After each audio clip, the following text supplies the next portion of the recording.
welcome to the Sweaty the Farmer and the game design where we do the Space Jam. Come on and jam and look into the spare.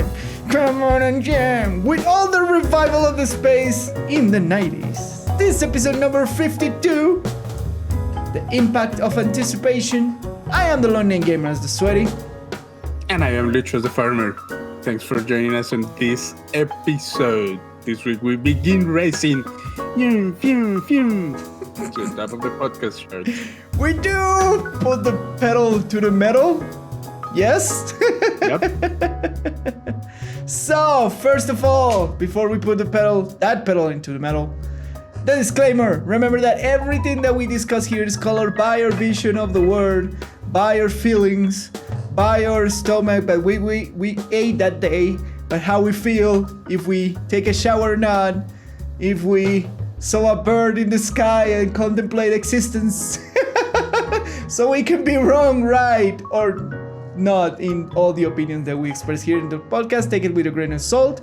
And if you're not gonna take it with a grain of salt, you're free to comment in the box below on the YouTube. So you're watching us on YouTube, you can send us emails and Twitter, send any kind of electronic communication that you desire for your opinions to be heard in the podcast. Yes? Yeah. Yeah. So, in the docket we have, can PvP be safe in Warframe from our last week that we didn't do? How much Blizzard should chime in the world's first raids that is coming with Castle Natria and the new Shadowlands expansion, and Genshin Impact 1.1 incoming patch updates. Okay. We're discussing Genshin Impact in this podcast. We now are part of the mainstream. We now follow trends. We have always been. We always been following trends. So, my friend, PvP in Warframe. I've never done it. I never ever think about it. I see that mode and say why? Why do you exist? I mean, like, it could work. Like, I think the movement system is interesting enough. Yes. That it has potential for a really interesting PvP experience. Like. Okay. All right. Let's. Like Destiny PvP, but super high octane. The thing is, like, all right. Let's think about this carefully. Warframe is a game that is very unique in the way that it's built up and the way that it delivers power, right? Now, the question is, the first question is, you cannot have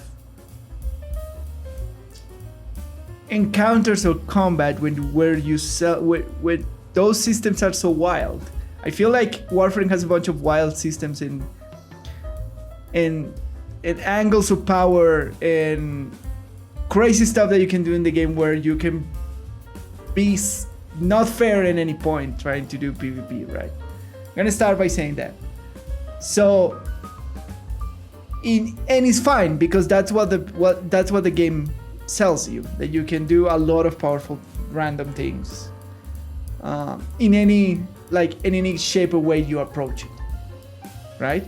And you see PvP and technically speaking, like, PvP environments should be fair in general and for all participants, but then you have like the philosophy of MMORPGs PvP, where it's like you need to have a certain degree of gearing up for the PvP to feel fair, which is okay because it's the way that those games are constructed. The same can be said for Bungie, but with the philosophies of Warframe, I feel like that doesn't really apply. Why not?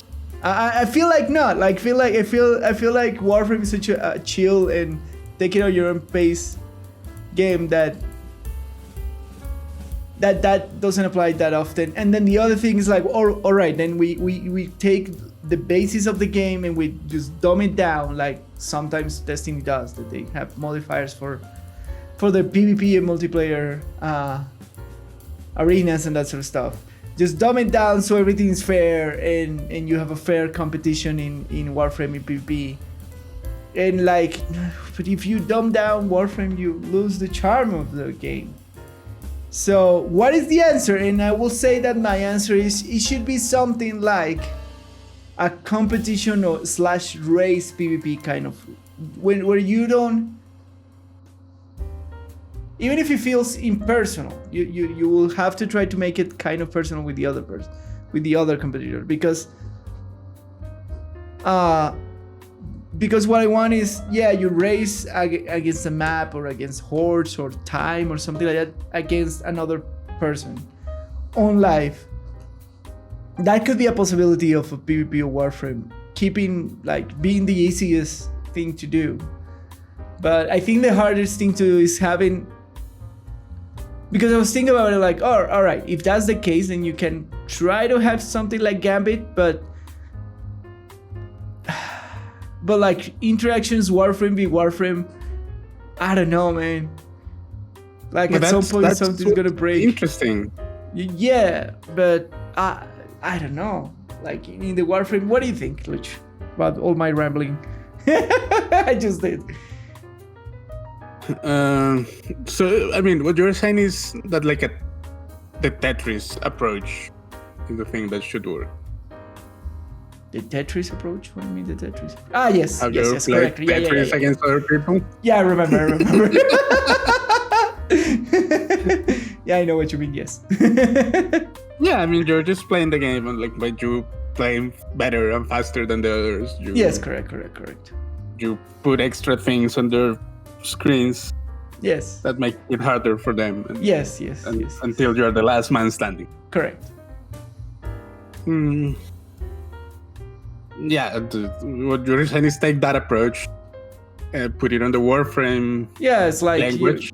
You're in a map, and then if you did certain kills, so you can send enemies to the other maps or activate traps or whatever design you can imagine of kind of interaction between the race.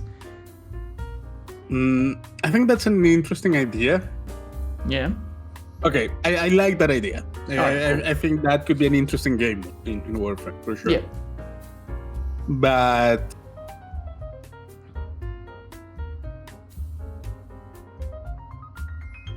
it will be an interesting PvP mode for sure. All right. Because it plays to the strengths of Warframe.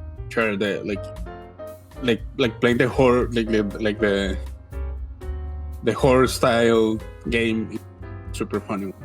Yes. Like getting completely swarmed down by enemies and using all the Warframe's kit to survive. So that's super fun. Yes. But again, as I was saying before, I feel like somewhere there is an interesting PvP game with the Warframe movement scene. Because the whole parkour thing, it's so fun and so frenetic. Yeah. That I feel like in that movement system, there is a really frenetic, like Unreal type craziness somewhere hidden. You know what I mean? Okay, but have you played the old Unreal game? Yes, correct. Yes. Yeah, they were like super frenetic, super fast paced. Yes, I know. With all the movement, my worry is not that. My worry is that there could be a situation where you just get one hit for no reason because of an ability of a frame, and you cannot do anything about it or something like that, right? That's the feel bad moments that I'm trying to avoid with having like disconnected PvP or like competition PvP in their own instance. You can feel like a very interesting parkour race where each of the players affect the course or something like that, but you know what I mean? Like I know what you mean, but that's I mean that is technically PvP. Yes. But that doesn't feel like PvP. No. But how do you approach frame be frame PvP. Just throw everything in one arena. Let the strongest one survive at the end. What you mean, like what? 8v8 or what are you talking about? Like a deathmatch of any frames? That'd be like absolutely chaos. That'd be like not satisfying at all. And why will you do it? How do you know that it won't be satisfying? If the game already is insanely chaotic in terms of visual, when you have 4 frames killing mobs, you imagine like 8. Dude, you cannot say that it wouldn't be interesting to see. Of course it's gonna be interesting. As interesting as, I don't know, blowing a house. And isn't that fun? Yeah, but there's consequences to blowing houses. No, you just don't care about the consequences. Oh my god, Jesus. You just do it. Like... we're trying to discuss something viable, not something insane. And you're telling me that explosions are not fun. Of course, but I insist, like, if you do that, there's gonna be this one dude who just presses an ability and just wipes everybody out, and everybody was like, the fuck? Yeah, and then that becomes the most popular thing, and then everybody's doing it, and then it just ruin everything. There you go. So explain me what exactly is the Conclave? What is the game mode that they currently have? What do you do in Conclave? You enter and then what do you do? It's like football, right? Match. It's in like kind of a sport match. No, it is a death match. You're talking about something different. Okay. So in Conclave you just go into a map and just kill the other frame? The other person, that's it? Yep. And you have respawn points. I think right now all the health and everything, like all the stats are the same across all the Warframes. All the stats. There is no health regen. Okay. And no energy regen. Like you have the little, like in the index, it has the little thingies on the floor that act as health packs and ammo packs and energy packs. Yeah. Just go around shooting people in the face. But it has its own mods. Okay. Alright. It has its own mod system. That's the thing, right? Yep.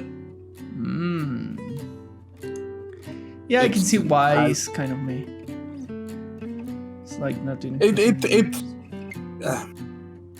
It feels meh because it feels that you do all this job to collect the stuff. Yeah. And you don't get to enjoy what you have collected in PvP. Yes, correct, yeah. So that's why it feels meh. But on itself, like if it were more people playing it, and like it's just another game mode with its own set of mods. It's like Arwing, like Railjack. Yeah. Which is its own game mode in Warframe that has its own power-ups.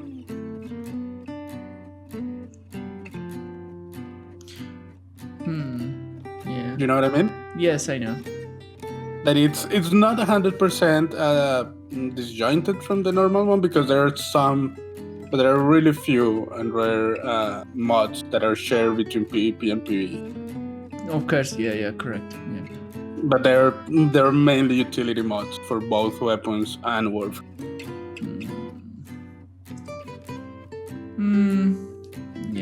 Yeah, and it's always 1v1, right?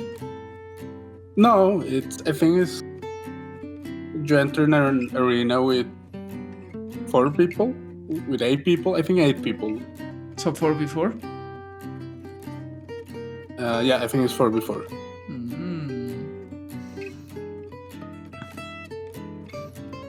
Well, it sounds fine. It sounds fine. But it's a deathmatch, right? It's just a deathmatch, right? Yeah. No, it definitely lacks mode.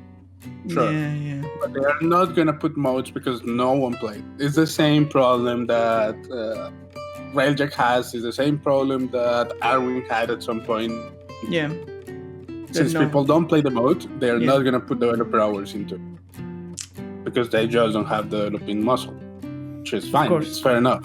Of course. You have to pick your battle. Yes, correct.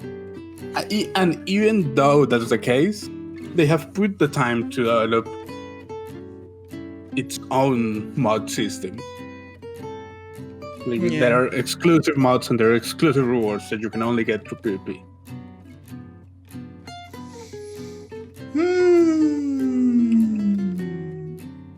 And it is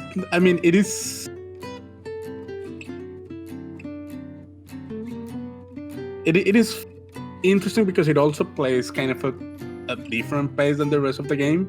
Yes. So it feels clunky.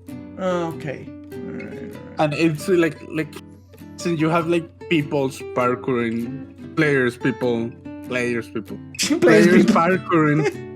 all over the place. Yeah. It's really hard sometimes to hit things. Yeah, of course. Of course. So it's like as a shooter, it's really, really challenging. Yeah. So I think I see the problem. Well, first let's talk about popularity. Why do you think it's so unpopular for you, the mode?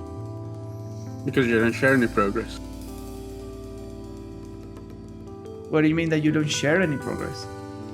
That you have done a lot of PvE and you have to start from zero PvP. Okay. Oh God. Yes. All right. Yes, that's a big problem. That is a big problem. Because it's the same veins of progression everywhere in the RPGs in general. Like you have to have ways to progress, like to at least be progressing in all the different modes parallel, even if you're not playing that mode. And what I'm talking about is like you can get PvP weapons doing non-PvP activities and PvP modes doing non-PvP activities, and vice versa. You can get PvE mode things in the PvP activities if you like, and that encourages people to play however they actually want, right? That's problem number one to fix. Yeah, if we're gonna fix the PvP in Warframe. Yeah, but D has been. They're very afraid of crossing that threshold. I don't know why. I guess that they're afraid of. I mean, it's clear why. Yeah, no, I guess they're afraid of like forcing people to PvP. Yep. For rewards, but that can be fixed where you don't give exclusive things. Like you don't give exclusive things. You don't give exclusive things for PvE in the PvP environment, and you don't give exclusive PvP things in the PvE environment, and that's the fix. That way you're not forcing one way of fixing it. That's one way you force it. In that sense, you're not forcing anybody to do the PvP, but you are giving them the opportunity to go and do the PvP. You're not forcing anyone to PvP, but then there is no reason to PvP. Well, you can always give like exclusive cosmetic things. Like, yeah, but also again, it's the same question as well. Like the best PvP rewards should be in PvP. That is correct. I absolutely agree with that. Yeah. And that, as many games have shown, that's a really hard thing to allow. Yes, that is true. But I think is the good answer. Is the fine answer for that problem. Probably the best answer. Yeah. But it's just it is a balanced time. Yes. And I see why DE doesn't want to get in Absolutely.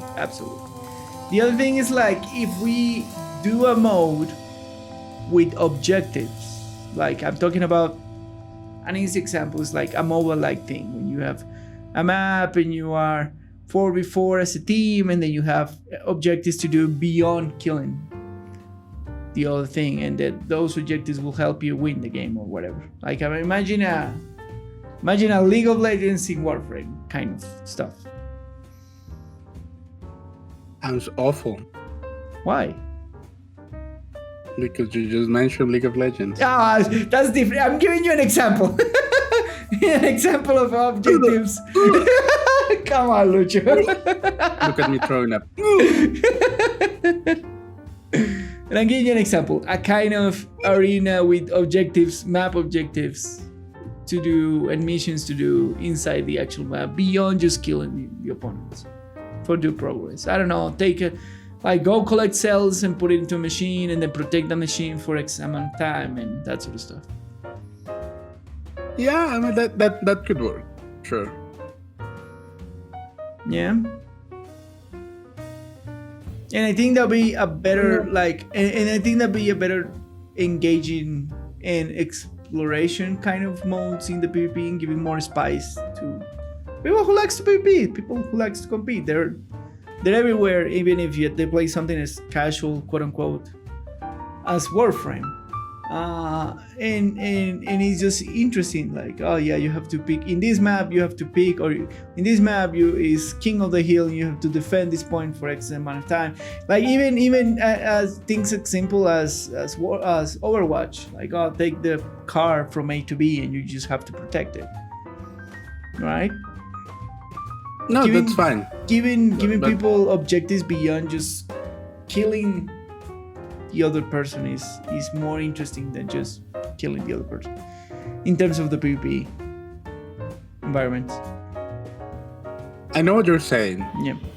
But if people are not playing the game mode, they're not gonna spend developing time doing the things that you're saying. So we just let it die. No, I mean, no, but I mean, at this point, it's a really hard question on how to make people play PvP in Warframe. How to make people play PvP in Warframe? That is the question. That's one of the questions.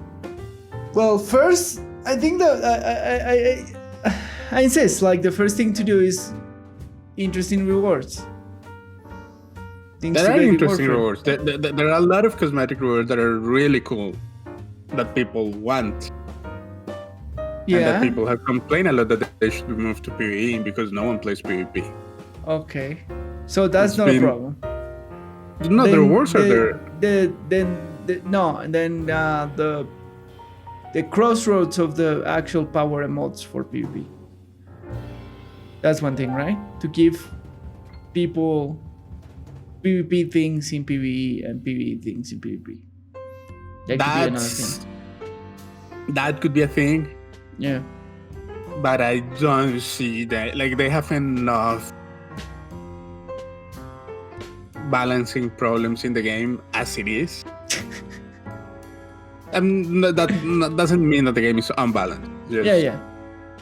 Like Warframe is a game that is always pushing the boundaries of its of what they have done with the game. Yeah. With their own systems. Yeah. So they are always in this pursuit of rebalancing stuff. Yeah. And the game has a ton of content that needs to be balanced and look into as individual things. Mm-hmm. So I do understand why they don't want to go down the route of let's have more things to balance now. So what else will you do to make the mode more popular beyond giving more variety or giving another approach as the race or? No, I mean, if they really wanted to, probably the best option is just to develop more game modes until they find something that sticks. Correct. Yeah. A gambit team. Whatever objectives, yeah. I don't know. Capture the flag and a map control, a control zone. Control, escort. Anything. They just need to find one game mode that sticks for one. And that it works for the kit of gameplay that Warframe has. That's the other thing, right? Sure, but that can be anything. So that's probably what I will do. but the poor D team is always a star for developing time. Yeah, so that's why I don't see. I don't see it happening. Yeah, I don't see it happening. That's definitely one of the big and problems of having like such a small team. It's hard. I don't think, like, sincerely, I don't think Warframe will lose much without PvP, but no, it won't, but it could gain a lot. Yes, that is true. If they stick something like an interesting PvP side of the game. Yeah, like you can bring like a lot. You can bring some competitors to do interesting things in that realm. Definitely. Yeah. That could be an entire thing, like a competition or something like that, or tournament that always attracts interesting people to the game and new people to the game. That is absolutely true. Even just the fact that it has a healthy PvP scene. PvP scene. Yeah. It's appealing for like, even if there are no competitions, like official competitions or anything like that. Yeah. Like the community, like if it has a fun PvP thing too. Yeah. The community will organize, because that's what has always happened in Warframe. Yeah. It's the community, the one that organizes to. Correct. And like, if you can see the example of Destiny 2, like even in the many of the content droughts and stuff, a lot of people just log into PvP in Destiny 2. Yeah. No, that's one of that doesn't matter, but like I don't think Warframe has a problem of people not logging in. All right. Because that's the scenario there. Like, they have a healthy community right now, and they don't have PvP. The game is not dying because they don't have PvP. But I'm saying, like, as an example of I know what you're saying, and what I'm saying is that it doesn't apply. Okay. Because what you're implying with that is that during the content droughts, Warframe dies. Which no, I'm not implying that it dies. Like, no, I'm not implying that. That's what you said. That was the implication of what you. I'm saying that it will help. It will help the game to be more alive, even if it doesn't need it. You know what I'm trying to say here. I know, and I disagree with you. Okay. All right. No, because again, what you're implying is that. But I'm not saying that the rest of the game needs to be dead and the PvP is gonna keep it alive. No, I'm saying that it will help to get more traffic into the game. Yeah, that's for sure. That I agree with. Right? Even if there's not much PvE content on it, you will keep the traffic going. That's what I'm saying. It happens on Destiny. That was my example. Yeah.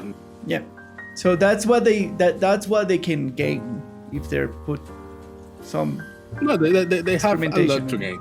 Yeah, they put some experimentation on PvP. Like just in the fact that they can draw in the PvP community. Like there are just people who enjoy playing PvP games. Yeah, I'll probably start like if I was gonna do this and I was working for the, I probably start with taking like the base Conclave maps and game mode and put some objectives on it just to start testing stuff. See how that feels and if people are interested or not, and modify the side of the rewards. Just give them like random rewards in the PvE content for you to have for PvP if they're keeping with the exclusive modes things for PvP. I will start for that. I really don't think the rewards are the problem. Yeah, I know. So it's just is gonna let it die? I mean, it is there. Not. It exists. I mean, it is as dead as it can be. All right. Anyways, you kind of yeah, feel it more. I think in conclusion, I think it's a missed opportunity. Yeah, but I see why. Like, it is a missed opportunity, Yeah. but I see why They don't are take it. hesitant of opening Correct. that kind of worms. Yeah, absolutely. And like I cannot blame them. Like, they're a small team. They just don't have the resources to. Correct. to properly maintain it, probably. Yeah, they would probably need an entire team just to that, as a lot of other games like have. a dedicated sizable team. Yeah. All right. On the next topic, let's talk more about Blizzard, because we haven't talked about Blizzard enough this week. We have not. We just talked about Warframe. What are you talking about? I'm just saying.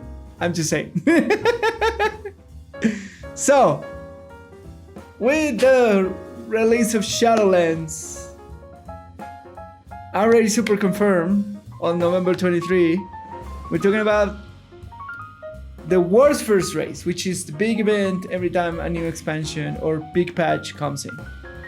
Yeah, and you're right. Yeah, a new raid comes in. This is Castle Natria, which is the name of the first new raid in Shadowlands. And it is gonna be open on December 1st, is it?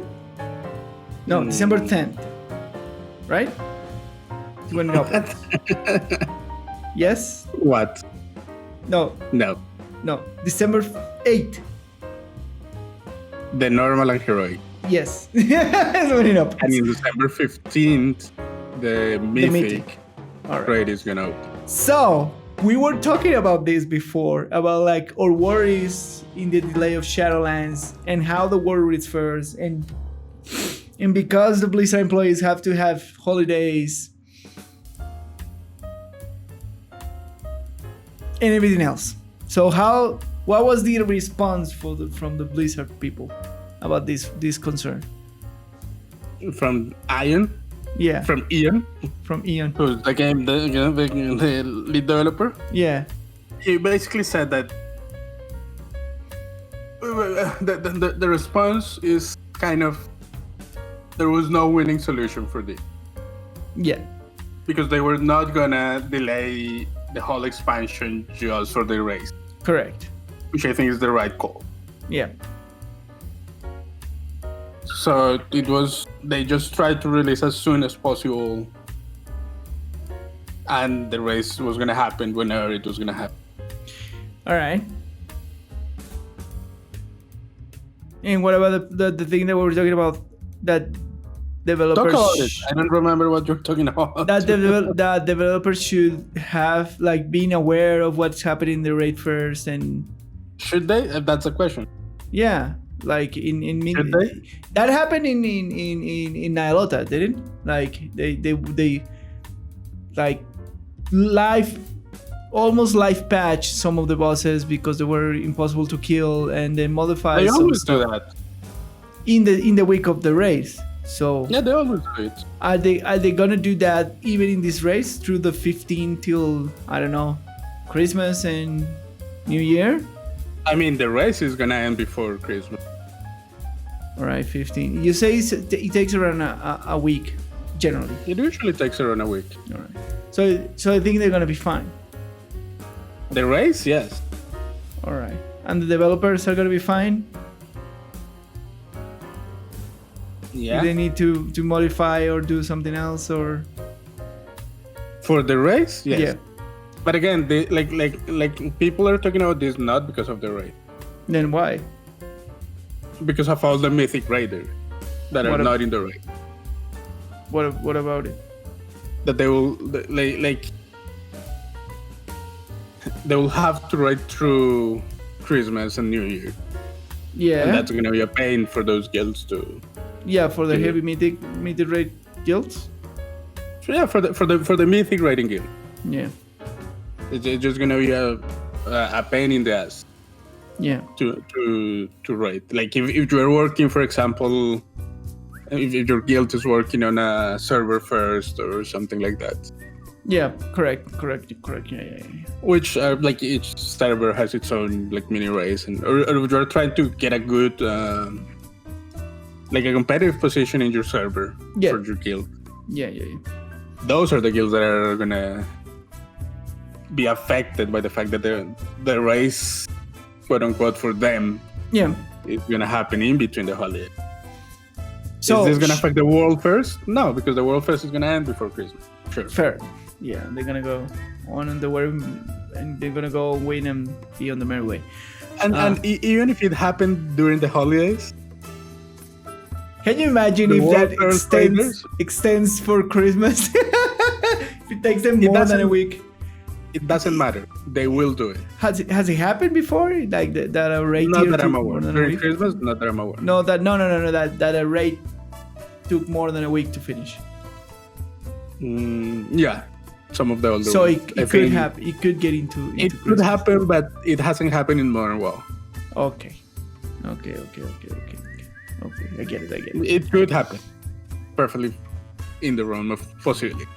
It usually takes around a week. So should have them been delayed the raid opening for January? Is the question. No, that would be awful. That would be awful. Because what makes the race interesting is that they are under geared. If you delay it till January, everyone will be decked out completely heroic gear. Yeah, they'd be super ready for the race. And yeah, the interesting part of the race is that they are definitely under gear. Yeah. That is true. So that's what makes it so interesting. So it's bad for the Mythic Raiders. It's bad for the Mythic Raiders. Like, look, if you are in a team that is actually racing for World First. Oh, for Server First, to be more realistic. No, if you're if you're doing it for World First, they're gonna do whatever they need to. Yeah. Christmas, New Year's, doesn't matter. It's their job. Like if you are on a team, if you are on a team who's doing World First, like seriously competing for World First, they are gonna do whatever they need to. It does not matter. Yeah, even go through Christmas or whatever. It doesn't matter because that's what they will do. Like that's what they do. Yeah. That's so it kind of doesn't matter for them. If you're a casual guild like us, it doesn't matter. We'll raid. We'll see. We have teams for in between the holidays, which can be a challenge because probably won't. Like around 24 and New Year probably. We'll probably that week between those 2 weeks. Yeah. Like for sure, I don't know much, but for sure the week between Christmas and New Year's, it's gonna be that. Yeah, correct. Yeah, absolutely. But that's fine. Like we don't care that much about it. Correct. And who this really affects is the hardcore Mythic raiding guild. Yes, the one that go for Server First. The one that go for Server First, that wanna have, the ones that wanna have like good positions on their servers. Yeah. They are gonna be really effective because they're gonna struggle putting raiding teams during the holidays. Yeah. But they still don't. Yeah, because the question is like, maybe every raid is gonna do the same. So who is gonna make the sacrifice, and then it becomes a whole debacle and drama in the mythic guilds. And it's gonna be drama. I mean, it's gonna be a challenge. Like you'll probably see guilds dissolving because of this. Like Mythic raiding guilds dissolving because of this. Jesus. Yeah, yes. I don't know. Like, look. I feel like this release window of WoW is good in general. I know that it's not ideal, but in general it's good because people are gonna have their holidays, they're gonna have time to sit down in the game. Yep. Look, even for the big event of the World First race, it's gonna be amazing because the most interesting days are the last couple of days when everyone is just working on the last two awesome. Yes, correct. That's gonna happen 2 or 3 days before Christmas. Yeah, and everybody's at that point, everyone is kind of getting into the holidays, so people are gonna have time to just sit in and see the race and watch the race. Yeah. So it's gonna be good for the numbers of the big event. All the courage, yes. We're gonna. I imagine that in this one we're not gonna have big teams in one locations, and I imagine that all the coverage is gonna be remote. No, we're gonna have like the usual desk coverage. Maybe I don't know. I'm saying because of the pandemic and all the a lot of countries are in lockdown. I'm gonna be through lockdown in December. They are, but I can see teams like Limit Getting together? Really? just getting together for like testing everyone and just living together Jesus. for 2 weeks.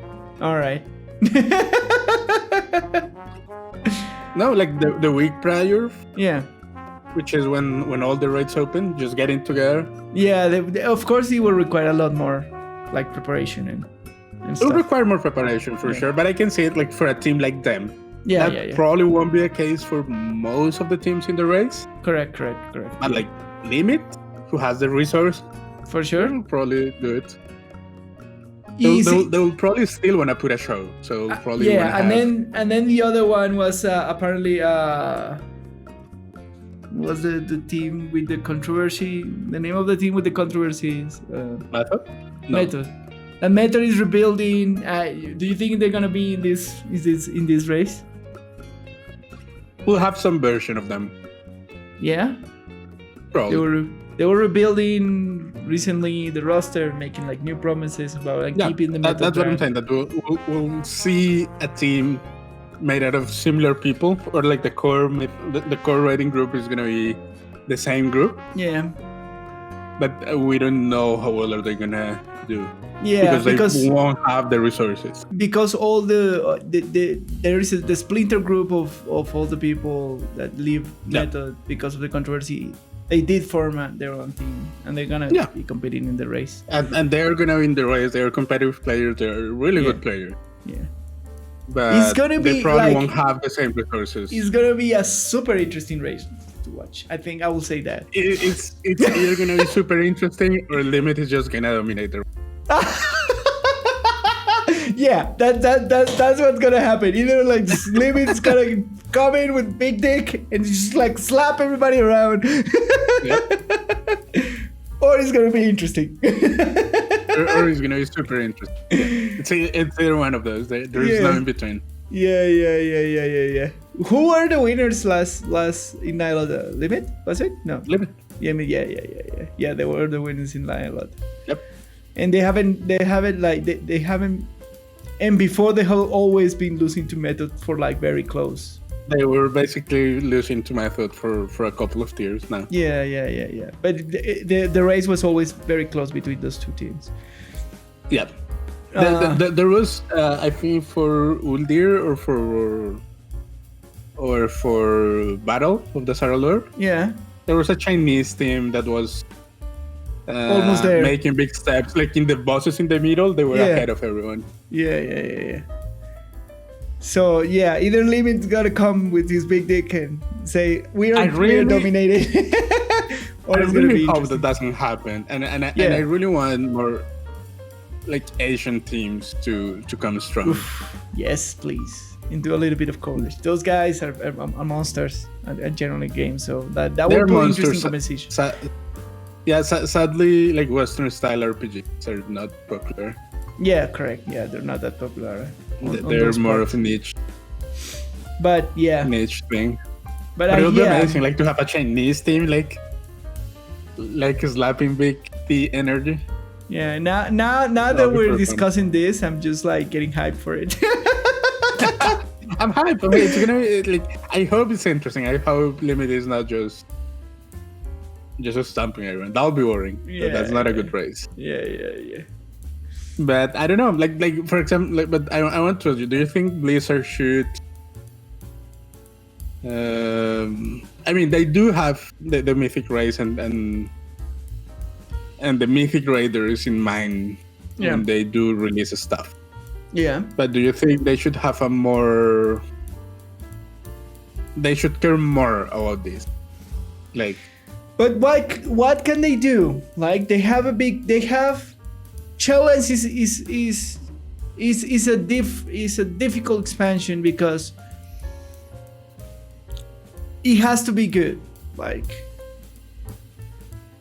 compare not only for the community thing, but the financial side of things. Like WoW Classic was such a success that they need to retail to get in line with the franchise in the successful. So they have to release a good product. I'm not saying perfect. They have to release a good product to keep that momentum on the franchise that Classic gave them, right? Because BFA was a very weak product.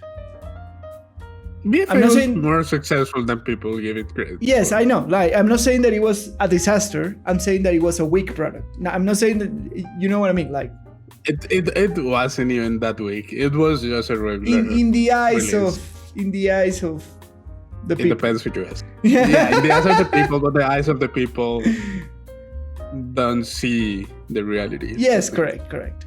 So they want to keep that momentum of Classic going, right? Sure. So they want to be, Shadowlands want to be as good as they want. So I don't think they want any more disruptions for the release or delays or anything else. And they're doing the best they can. Even if the Mythic people rating is going to suffer for it. But life is not perfect. and shit's going to happen. And I don't know what else to do with the, like, even putting myself in the shoes of these developers. I don't know what else to do. I mean, you could delay the whole release. Is it wise to delay, like, the whole release of the whole raid for January? No, the whole expansion. Is it wise to keep delaying the expansion for January? Wise or not wise, I don't know. But yeah, if they would have done it, it wouldn't have been that much of a surprise. Yeah. Like, I think, I mean, people are happy that the expansion is releasing on the 23rd. Yeah. But a lot of people were also expecting a later release. Yeah, like January, February, yeah. Like, probably releasing sometime in December. Okay. So pushing it to January wouldn't have been that unheard of. Yeah. Would it have been hard for the game? Yes. Very hard. Because there is no people playing WoW. Yeah. Like, even if you have a subscription active, there are just people not logging in. Yeah. So, plus, but I don't know, they could have pushed it to end of December, like expansion release and raid January. They could have done it. Yeah, but by the side of, like, marketing, it's good to have a big release closer or around holiday seasons and the sales increase for Christmas and that sort of stuff. Probably. Yeah. I think they missed their window for that, but because the perfect release time for that is usually October. Yep. They can build up, like, with the product release, they can build up marketing. Correct. In preparation for the holidays. Yeah. So that's why we have a lot of releases in October. Correct. October, Usually. beginning of November. Yeah. Yeah, like October, early November. Yeah. That's the window to release a product, so you can build up for Christmas marketing momentum for the Christmas holiday. Yeah. And they like all pretty much every game that was planned to release in that window missed that window, including Shadow. Yes. Like they're releasing now on basically on Thanksgiving weekend. Yeah. All these games, all these big games. Late. Like for all the marketing stuff, it's late. Yeah. So yeah, all these big release games lose those windows, like Cyberpunk. Yeah. Destiny 2. It's a huge financial penalty. Yeah. Because they cannot build up the momentum to have big sales for holiday. So you think the wisest thing will have been, like, just delay it for January? Oh no! I think the wisest thing is to do what they're doing. Yeah. All right. Fair enough. Just don't care, kind of. Like, yeah. Like, even people. It is more important to give most of the people the expansion as soon as you can. Yeah. Correct. Because people are starving for the new stuff. Correct. I think that's the wisest decision. Yeah. I was just asking because also, like, the world first race. Yeah. It's 100% a community event. Yeah, correct. Yes. Blizzard does nothing. Does nothing. Yeah, they keep the developers on watch for bugs and problems. Sure, that's all they do. That's the level of involvement that they have in the Warframe. Yeah, but they have no, like, it's not like Bungie's races for. Yeah, where they are all the studios just like is their event. Yeah. Is Bungie's event. Yeah, correct. Yeah, it's Bungie's event. World's Raid is 100% a community event. Yeah. And I like it that way, to be honest. Yeah, right, nice. Yeah, you like it that way? You don't want. I like it that it. You want no involvement from them? What? You don't want no involvement from Blizzard on it? Beyond what they're doing, that they keep an eye on it and promote it in the social medias. It will feel. This is gonna sound dumb, but it will feel less organic. Ah, okay. I know what you mean.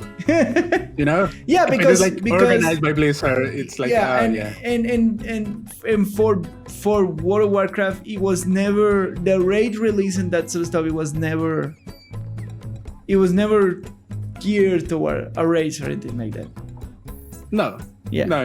Yeah. No, like the world first race, the 100, it was burnt as a community event. Yeah. And I mean, like the nature of the game is not. I know the feeling of like you lose the organic feeling of it, because the nature of the game is not that it's designed to be a race. It's just something that the community encourages because of the novelty and the momentum and the hype of the expansion. Like compare with the raids in Destiny 2, where they are designed to be a raid and you have a week. Yeah, exactly. It's designed to be the it's called the contest week. Yeah, where the raid is all the same difficulty for everybody and all your stuff is dumbed down and they make 100% sure that all the people that enters the raid has the same conditions for the race. See, right? But all of that feels contrived. No, because once that week is over, that's not the experience of raiding. Correct. Yes. While in WoW, it is just like the Mythic raid is just the Mythic raid. Yeah. If you go to a Mythic raid, you're gonna see the same thing that the team saw. Yeah. The same difficulty, the same. It is the same difficulty. Yeah. They may tune things up or down. Yes. But that's just because bosses could be over or under bug in general. Or over tune or that sort of stuff. Yeah. But the fights are just the same raid. No, like people are not missing on anything. Yeah. That makes more attractive. Like I didn't pay attention that much to the Guardian of Salvation raid as much as I did as much as I did pay attention to the Nyalota race, you know? Yeah, I know. No, because I mean, also like it like if it is this control environment that, for example, Bungie that. Yeah. It feels like whenever you go later to a raid, it just feels like, oh, but this is. You won't have the same feeling. Yeah, you don't have the same. Well, in just like in the war environment, you can go to a mythic raid. Yeah. It is what it is. It's what everyone was doing. It is what it is. Yeah, you can go the first week and go and enter a mythic raid. What are you gonna do with it? Not much, but you can do it. You can try for sure. Yeah. And there are no restrictions. Like there's no restrictions. Like if for whatever reason you put up a team and you go into a raid, there is a fighting chance for you. Yeah, you can. Why not? You can win. I mean, why not? Because yes, stuff. It's pretty much impossible without that. It's like it is very impossible just a mythic raid without a guild built about a raid team. Yeah. Creating resources for raiding. It's just impossible. It's like the level of competition grown by the community. Let's say that is crazy at this point. Yeah, it is. But that's the interesting thing. It's curated by the community. I know how you feel. Like I know what you mean. Yeah. Is been cheating on any raid race that you know of, Lucho? Not that I'm aware of. Oh, yeah. But also the mechanics, like for example, during the PTR. Yeah. They do raid testing. Yes, correct. And they give access to members on guilds that are known to participate in the races. Yes. So the mechanics are public. They keep secret. They keep the last two bosses. The last two bosses, isn't it? Not everything. Not everything. Yeah. But they have secret mechanics that are mythic only that they don't they don't reveal. Correct. But the rest of the raid mechanics and everything is public knowledge. Yeah. Like everyone has access to it, to all the mechanics. So there is nothing to hide. Yeah. Also because it's not like Blizzard. They're not thinking. They're not doing this for a raid. Yeah. Like a mythic raid or a raid in general is just a piece of content. Yes, correct. So all the mechanics and all the like the fact that they keep secret mechanics. Yeah. They just do it because it's fun for people to go. Yeah, it's more interesting to forgo. Yeah, and discover. But it's just a piece of content. So like in the patch notes and the pre-patch notes and everything, like all the mechanics are released. They're just there. These are the things that you're going to encounter. Yeah. There is no cheating in that sense. Yeah. There has been a lot of controversy. So it's buying gear cheating. Yeah. Does that go? Videos, yeah. But that's not cheating in that sense. Yep. There's what other type of cheating? Like someone else taking place for someone else's position. That's not a thing because the raid teams are huge. Yeah. Wow. Yeah, that is true. And they just move people around to have the best. Yeah, needs in like composition. There's a lot of factors that they move people around. Yeah. So is that like changing people? No, like the raid teams are more than the 20 people that they take to a raid. Yeah, correct. And because they like have a lot of people in the bench. It takes a week to do. So sometimes people like do some sessions of gearing, and so they're being replaced in the main progression. Yeah.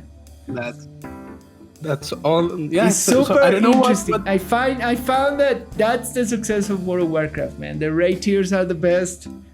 The raid race by the community is always super interesting. More on than.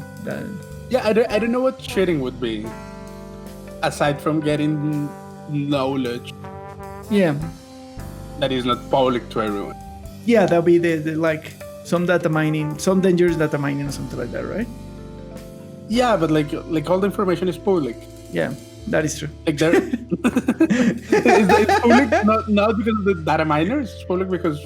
Well, yeah, because they put it. Yeah, it's just the content, so they don't care. It's a piece of content. Yeah. I just tell you what the content is. Yeah. And they tell you the mechanics of the content. Yeah.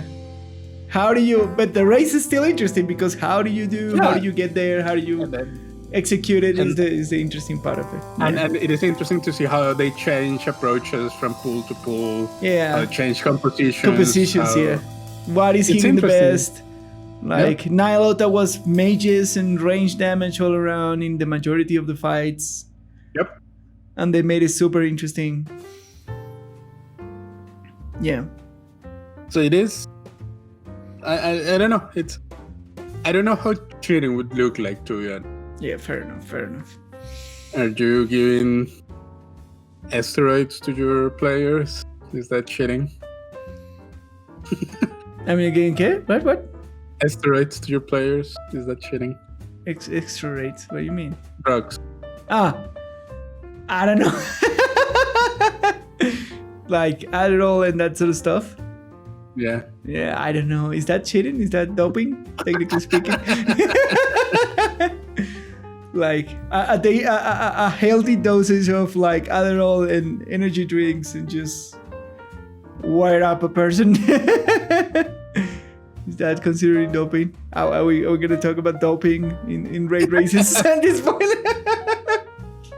I mean, they probably consume a lot of sugar to stay awake. Yeah, they probably do. They probably do. They probably crack Like up. a lot of sugar and caffeine and energy drinks and Yeah.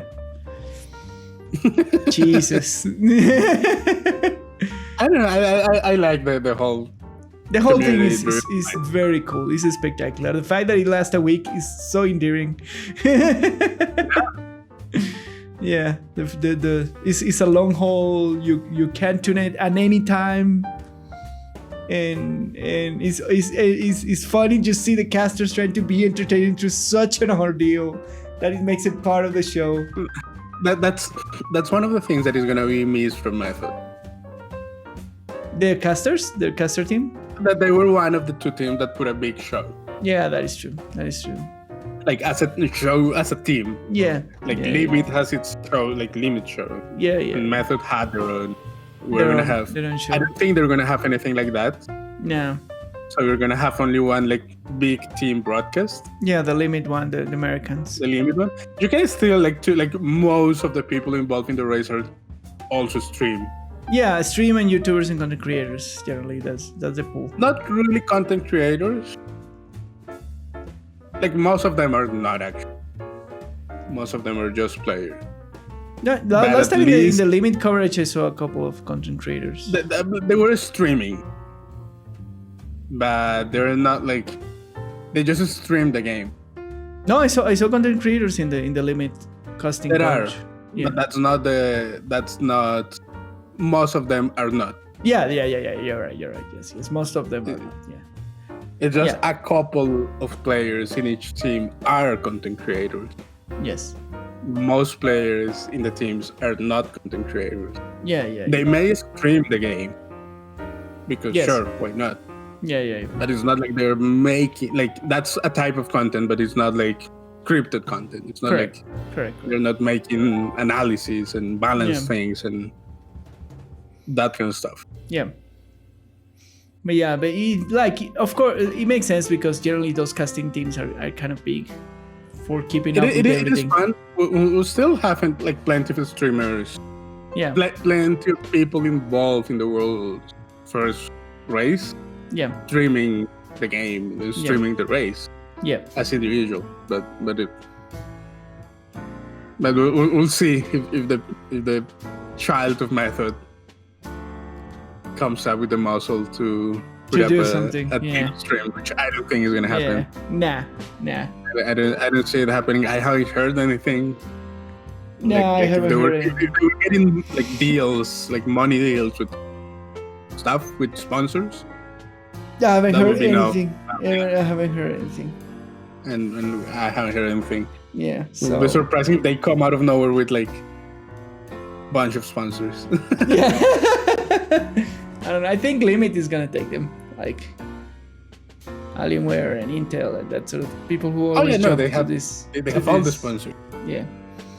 To this event, I just want to see more teams doing the thing. Yeah, doing the event. doing the thing. Yeah. And I hope Limit is not stumping The only one. everyone out of the competition. I know. We'll wait for December and see. Yeah, it's gonna be fun. Yeah. All right. And for a final topic, Genshin Impact new patch 1.1 coming in the 11th of November. Man, everything's coming on the November first week. We have pre-patch Beyond Light, and now our dearest and newest gacha game that took the world by storm. It made a lot of money. A lot of money. They did. I'm still playing it and I'm still enjoying it. I like the game. At this point, I said I like the game. I enjoy it a lot. It has surprised me. It has given me good moments. So beyond the gacha thing. But that's the main thing. That's the main thing. But beyond that. So we have on the first patch after the insane release, we're gonna get 4 new characters. I think it was like a water character, a stone character, and a fire character. All 5 stars. Kind of. Okay. Yeah. Sonny, Kind of. Child, Diona, and Xinyan. I think they are all 5 stars. They were Taglia. Diana. No, they look. No. Wait. It looks like no. They'll possibly be a new 5-star character because they're hinting. I think it looks like they are all 4 stars. No, 2 of them are 5 stars apparently. 2 of them are 5 stars. Yeah. Click on the images and the names. Yeah.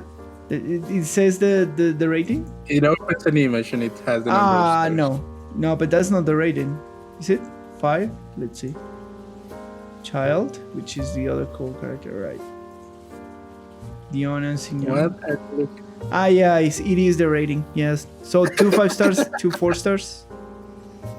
I like the cat girl. I want the cat girl. My God. Like the gods. Stop it, Genshin Impact. I don't want to waste money on you. You're tempting me so hard.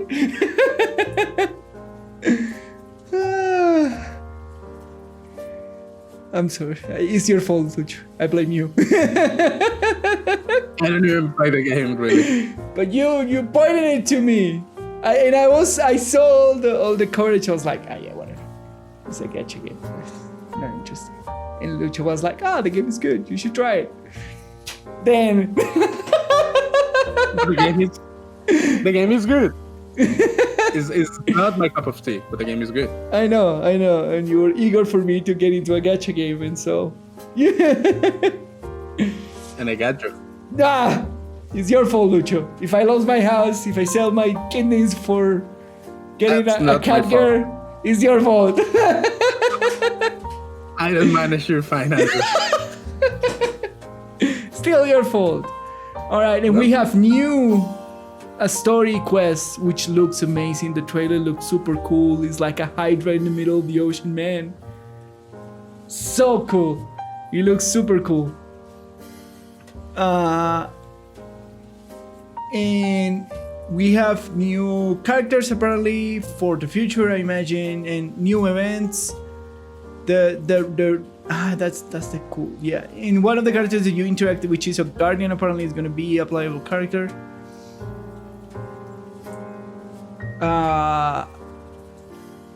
We have a reputation system, so this game has a lot of systems. Like I thought it was more. It has a boss. It has a daily commission mini mission system. It has a boss spawning system. It has like what is the other thing? Exploration, where you send your characters for stuff. It has a battle pass on top of it that you can buy.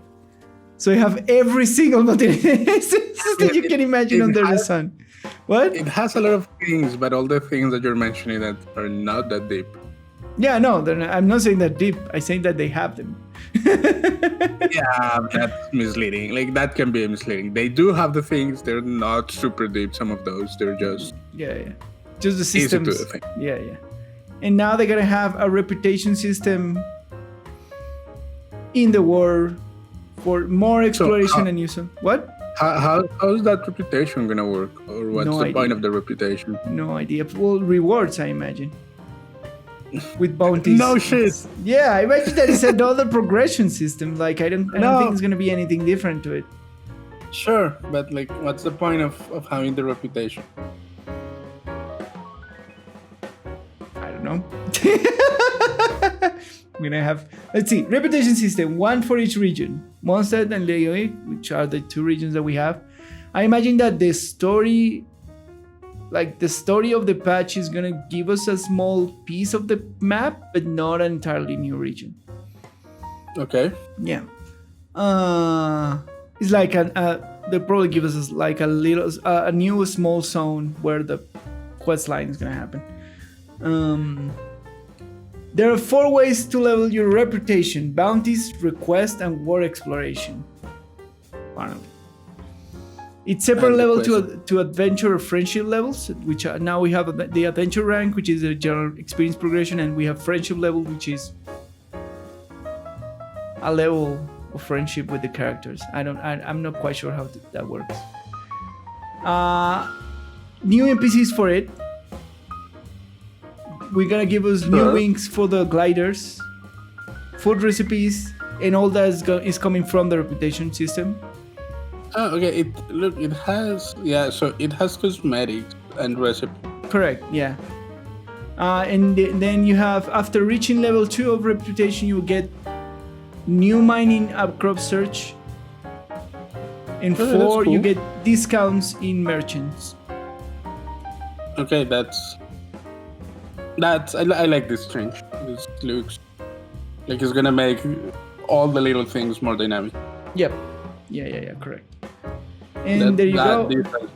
There you go. And we will have the new area. It's not going to be a new entire region. It's just going to have a new area in one of the regions. Okay. We're going to have a new enemy.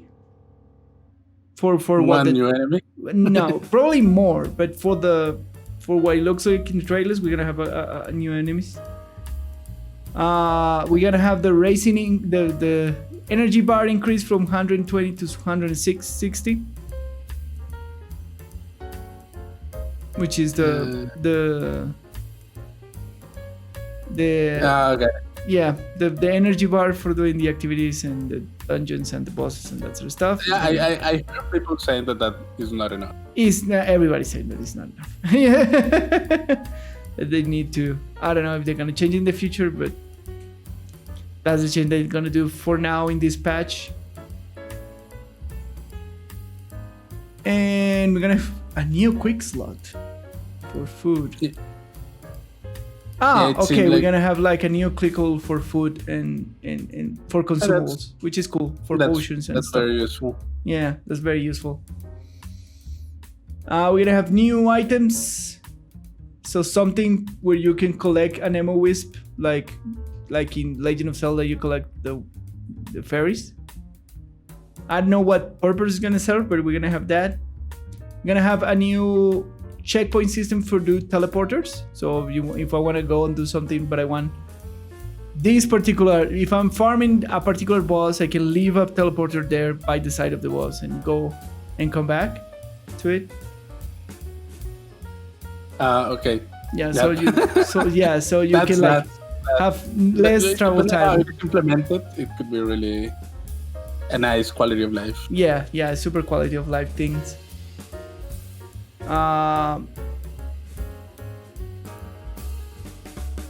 we're gonna have a food bag, which is a quick way to eat. I imagine that for the clickable thing, you're gonna have like a collection of foods. That sounds like a really nice quality of life change. Yeah. And we're gonna have a new event with it, of course. Then we're gonna have 3 stages over time, every second week, every 2 weeks. A new co-op event. Apparently. Have you participated in these events? I'm doing the one that is now. That is the boxes, the surprise box. It's super simple event.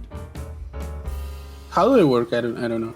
So it basically, with the release of the new character, which is Klee, which is the little elf girl, the little elf lolly.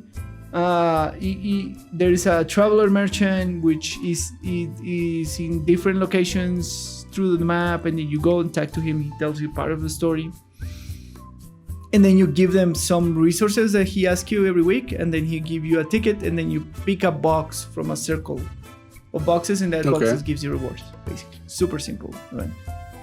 Okay. Yeah, and it was the first event that it did. Super simple. And apparently the rewards for this new event is I'm gonna call them champions, but I don't know exactly what they're. Waifus, I guess.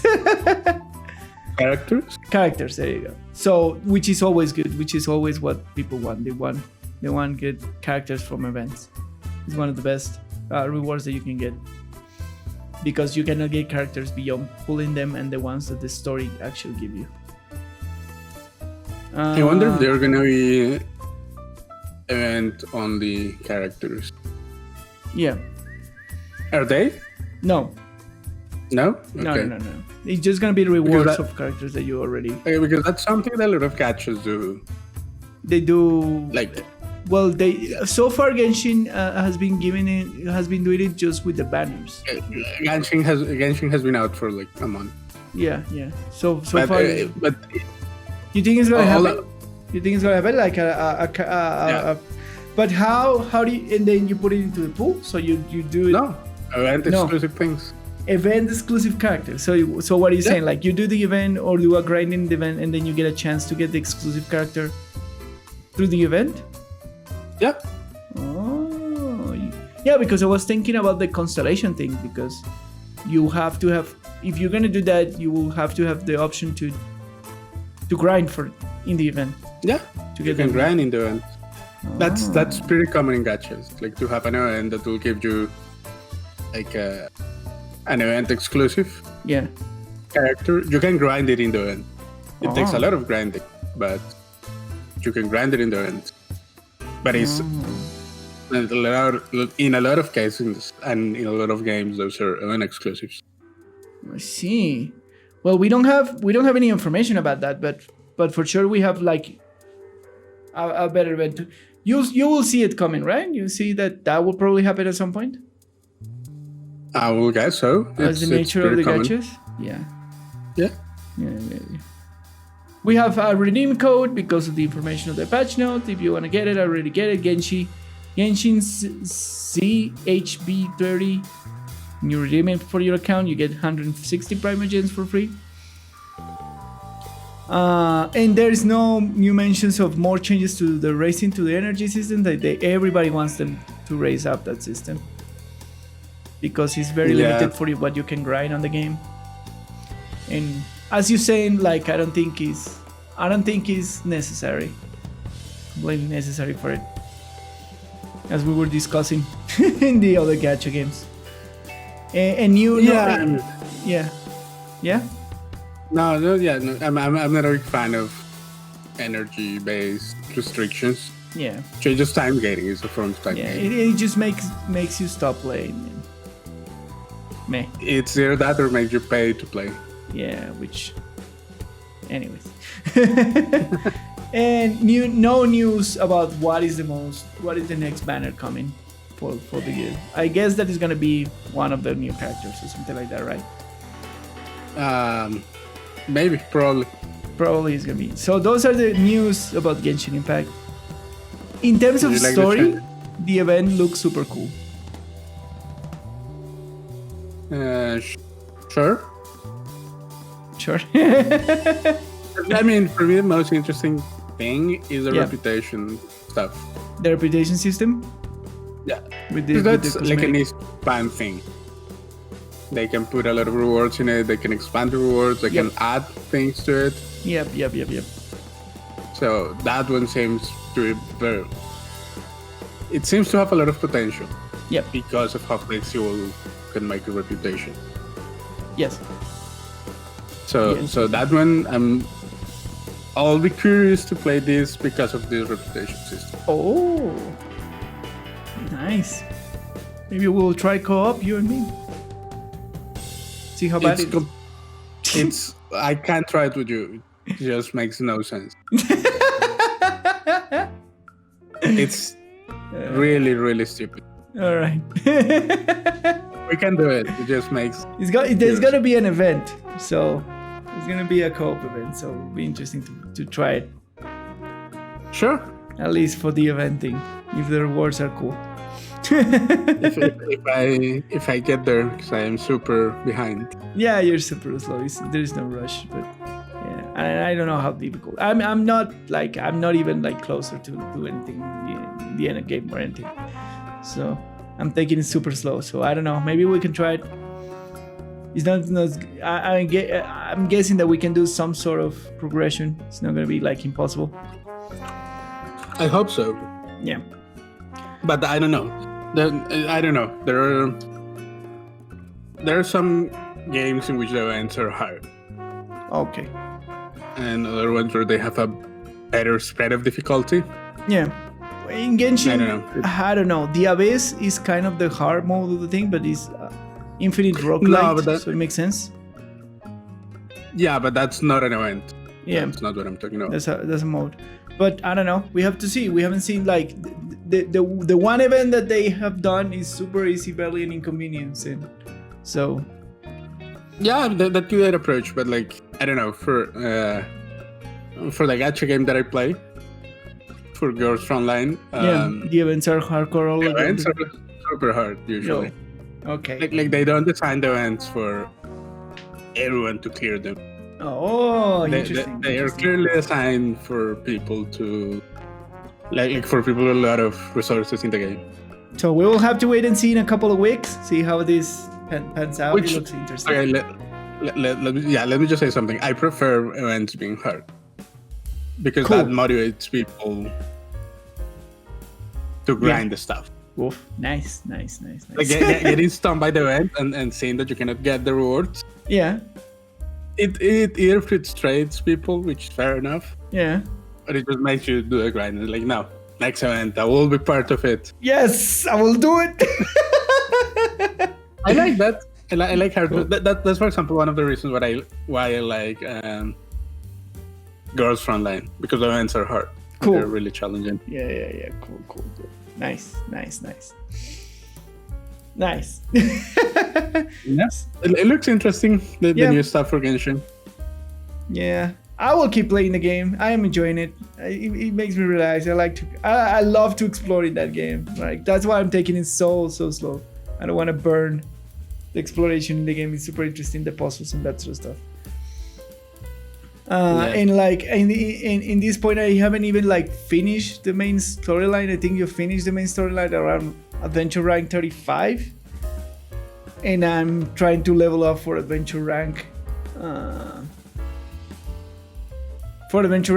where the main storyline keeps on going. So I don't know if I'm gonna be for that event. I'm not expending my resin early for anything, so just like chilling and doing stuff in the game. And what can I do?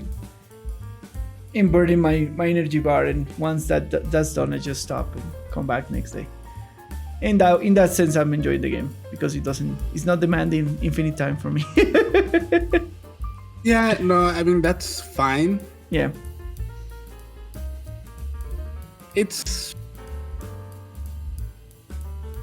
fine that you can just do like your daily routine. Yeah. And that you're done with your day and you can move on to other things. Yeah. But it's also sad that if you, for example, have the time to grind it up, play one day. Yeah, I can. You just grind it out because you have one day out a week that you can grind. Yeah. You cannot do it. Yeah. Meaningfully.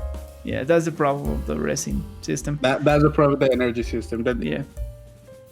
It's there to time get the problem. Yeah. And like if you do it day by day, sure you'll get stuff, but you don't have the time, or you're not doing it every day. Yeah. You're losing a lot progress, rewards. Yeah, you're right. So hopefully at some point they fix that energy kind of system. Hopefully, make the game so much better. What do you think? No? I don't see it happening. But no. One can only hope. Oh yeah. They say, but I don't see it happening. Yeah. It's just not. I mean, if they put it in the beginning, it was on purpose. It's by design. Yeah, of course. No, there is no mistake on that. Yeah, of course. It's not like, oh, this is an unintended thing. No, we will make it better. No, this is. There is an intention behind. Yeah.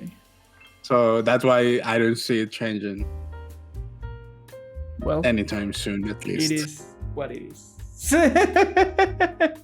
It is what it is, for sure. Yeah. And I'm not a fan of energy systems. Me neither. They just put me off of free games. Yeah, me neither. As soon as I detect an energy system, I'm like, nah, I'm not gonna play. All right. All right. Let's see what happened with Genshin Impact. It looks cool. The new update looks cool. So we have high hopes for the game, even if the game is super new. Yeah, for sure. Yeah. All right, and with that, we finish our deep dive. We move now to our audience questions and feedback. Remember, if you want to ask your burning questions, you can write us down to our emails. You can send us personal messages. You can call us by the phone.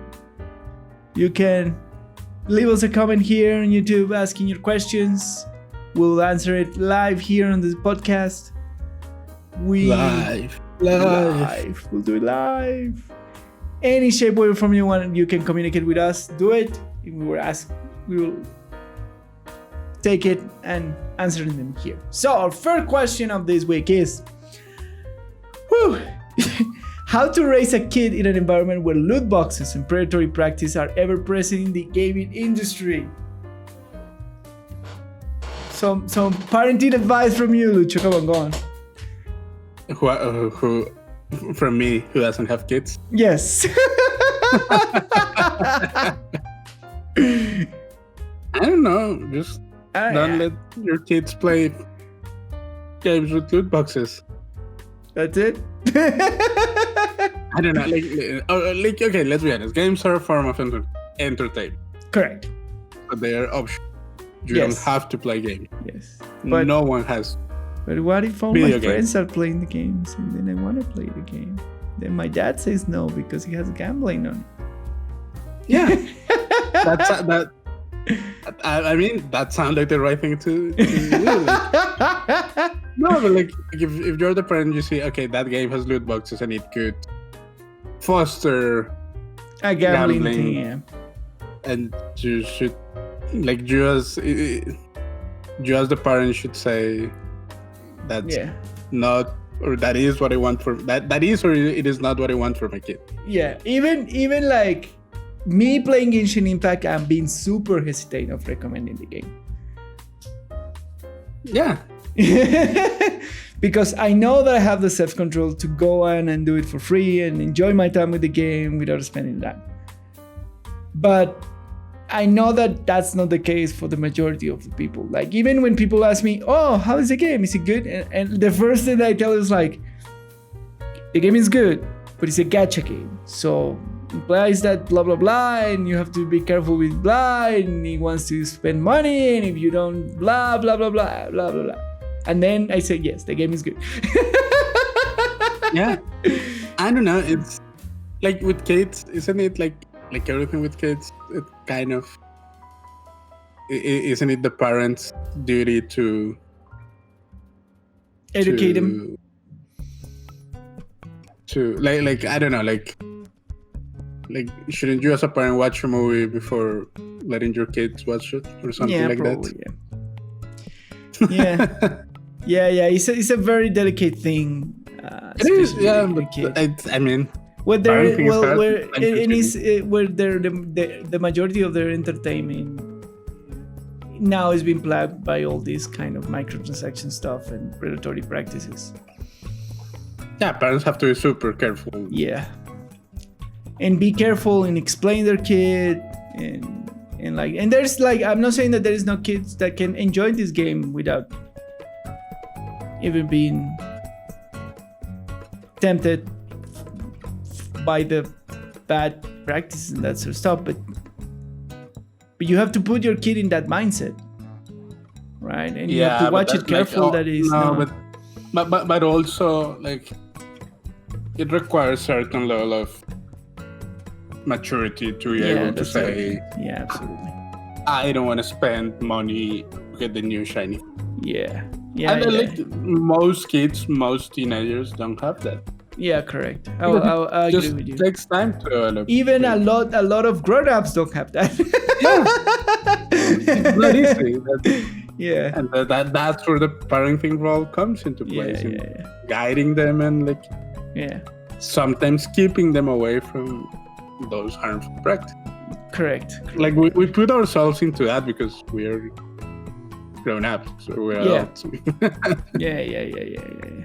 But yeah, kids. And we have completely experience with that kind of monetization. We play in other games where that is predatory and et cetera, et cetera. We have the maturity to understand and make intelligent decisions and blah, blah, blah. Even if I now want a cat lolly and thinking about shelling money for it.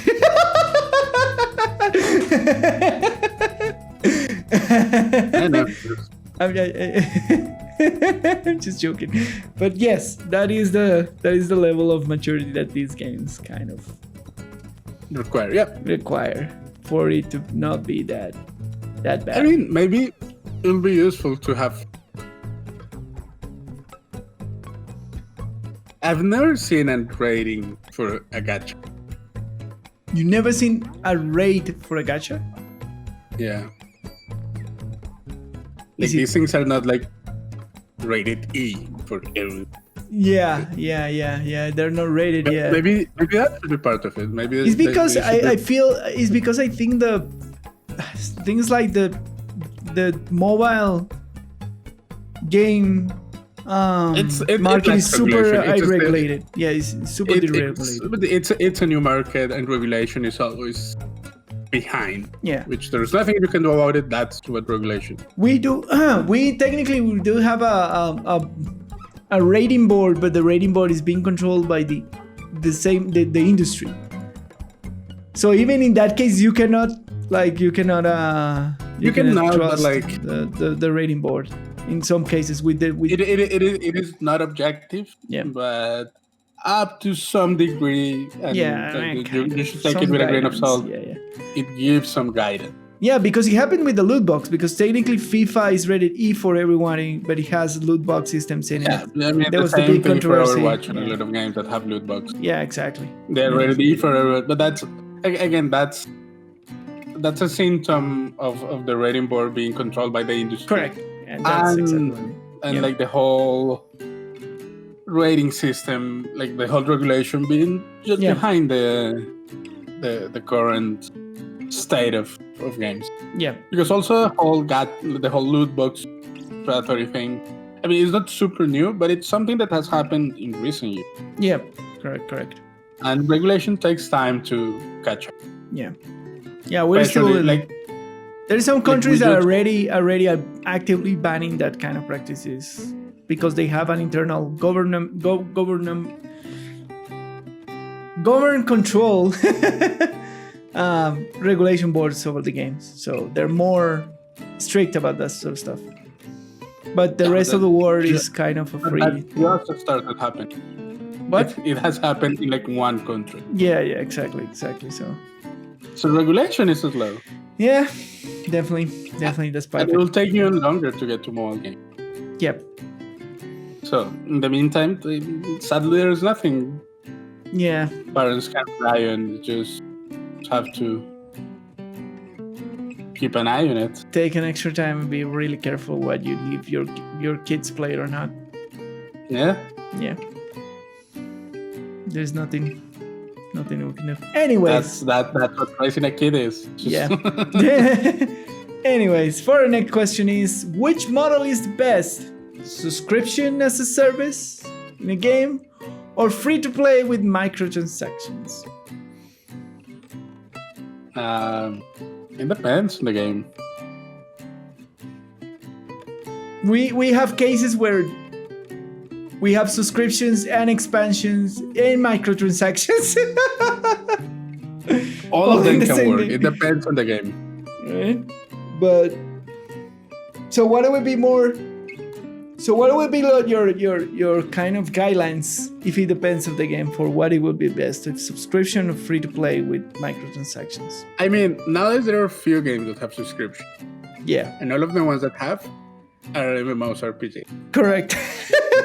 But that's a phenomenon of the infrastructure that they need to maintain. Yeah. For the back end of the MMO part of the game. Correct. So those are the only games that I know that have subscriptions. Well, you can argue that now battle passes are almost a kind of sort of a subscription kind of model. closer. No, they to are not a subscription. They are microtransactions. Well, yeah, you're right. You're right. So yeah, so the subscription model is kind of extinct. It is not extinct. It is Well, just it's that kind it of- is not required Yeah. for a lot of like. You have right now that I know It of. You have what? Guild Wars no longer has a subscription. It went free to play. Guild Wars 2. Okay. But you have WoW. You have 14, Final Fantasy 14. You have Elder Scrolls Online. As the big three. The big three. Three subscriptions. Yeah, the big three subscriptions. Yeah. I mean, yes, they're not common knowledge, but they also exist just for games that need to keep up the back end of their operation. Yeah, that is true. Because maintaining servers is expensive. Correct. And that's the reason why. So that's the kind of thing. Even if now the majority of games have a server to maintain. Yeah, but a lot of games, Yeah. they don't like for example, for these MMOs RPGs, Yeah. like everything lives on the server. Well, you're right. Yeah. Like for a lot of for a lot of games that are like always online, They're instantiated. Yeah. yeah, they have a lot of like they work on instances. They don't store like they don't access the server all the time. Correct. Games like Destiny, like it's not. It's just a bunch of instances that are created on demand. Yeah. Correct. It's not like the thing like wow, everything like a whole server exists all the time in the server. Yeah. Yes. You have little to nothing instances. Yeah. Yeah, you have instances which are the dungeons and things, but the Main bulk of the game, world yeah, the main game exists exists in the just server. there, and it has to be maintained. Yeah, you're right. Same for 14, and I think the same for ESO. Yeah, the same for you. So, yeah, like games Legacy, they're heavy on instances, they're heavy on that. Even like the open world in Destiny 2 is just an instant. Yep, correct. Like a small instant. Like a small, Yep. a small portion. Yep. So yeah, it depends on that mainly in what type of maintenance that the game needs. yeah, but like the free to play, I feel like free to play has been growing Yes. a lot in the last couple And of years. and I feel that that's because of the reach of microtransactions, because they know now that microtransactions are actually a thing that can maintain a game if the game is good enough. Yeah, And the microtransaction scheme is good, then it can maintain a game by itself. It wasn't that prevalent before because the market wasn't that tested, so it was always a risk going free to play with microtransactions. I mean, also like it probably became more widespread the more widespread like online transactions became. Yep. Because now everything is just one click away, Yeah. Correct. and that definitely makes it easier to have microtransactions. Yeah, it's a market. Yeah. I know the free to play market has grown a lot, and Yep. in the shoulders of successes like MOA games and Yeah. Warframe and the likes of those. Yeah. Correct. And battle royales those and are that sort of stuff. Yeah. Battle royales, like they have carried the banner of free to play. Yep. So then some of them, do they have predatory practices? Yeah, they do. Yep. A lot of loot boxes, battle passes up to some degree are kind of predatory because they still rely on FOMO. Yep. Correct. So I don't know. I'm always conflicted with paid battle passes. Yeah. Same here. If they're full free like the Warframe one, I'm kind of okay with that. Yeah. I mean, I'm okay with that. Like, are you gonna miss things? Sure. Yeah. But it has no paid battle pass. Pay battle pass, Yes. yeah, side of the thing. Yeah. I think that's a question. Like, it depends on things and the model and where you It look depends. at the games. It somehow feels like we'll just start getting more and more free-to-play games as time goes on. Yep, absolutely. And the success of Genshin, for example, It's gonna freaking turbo shoot the gacha scheme through the roof in the main industry. I mean, yeah, sure. It's just another free-to-play game. Correct. Price that is coming. Yep. In the form of collector games, which are not that common nowadays in the Western market. Correct. Yeah. Well, right. That was our answer. That's it. And that is it. That's all for this week's episode. Once again, thanks for tuning into The Sweaty and the Farmer. The Sweaty, the Farmer, and the Game Design. My name is Lucho. And you can find me on Twitter at @VSGPolanco. Words are hard. Yes, okay. And I am the Lone Name Gamer. You can find me on Twitter at the Lone Name Gamer and on Twitch on twitch.tv/LoneNameGamerTV, where I'm streaming Mondays to Fridays, and you will see me there. Every time you tune in, I'm actually coming back to streaming. Yay. I fix all the things. I'm more stable. The person who I care for is more stable because of the pandemic, so everything is good. Which led me streaming this. Yay. So don't forget to share, like, subscribe. Screaming to the Wiz. Post it in your Instagram. Post it on your social medias. Post it on your Facebook. On your TikTok. On your WhatsApp. On your Telegram. On your... I don't know. On your booty. On your OnlyFans. And make OnlyFans, what is that? What? OnlyFans, what is that? OnlyFans, what is that? And every part that helps us to share and spread our great or amazing and entertaining content, we hope. We'll love you a lot. Thank you for coming to The Sweaty, the Farmer, and the Game Design. See you next time. Bye.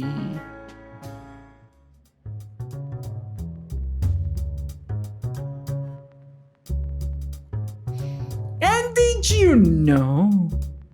The popular myth of marmalade is that it was created in 1790 in Dundee, Scotland. Preparing marmalade was the way to deal with a shipwrecked ship loaded with half-rotten oranges. It is believed they used the recipe for dough paste to prepare the marmalade. Can you imagine? She's just like, oh yeah, a ship just crashed full of produce and it's rotting, so let's do like something with it, I guess. And boom, you have marmalade. That's always the case. In a pot of rotten fruit. And Louis XIV was so passionate about jam that he insisted that every meal be finished with jam served in special ornate silver dishes. All of this was made from the fruit gardens at Versailles, and as they include tropical varieties like pineapple, they must have been some into and as they you just failed. Just failed. I failed. Yeah. And as they didn't include tropical varieties like pineapple, there must have been some interesting flavors indeed.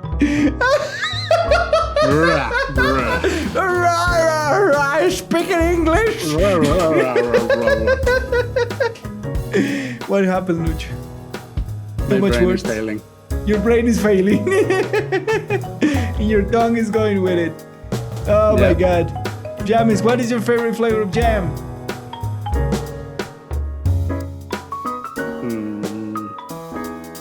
Blackberry roll. Ooh, I love strawberry. Strawberry with peanut butter. PB&J.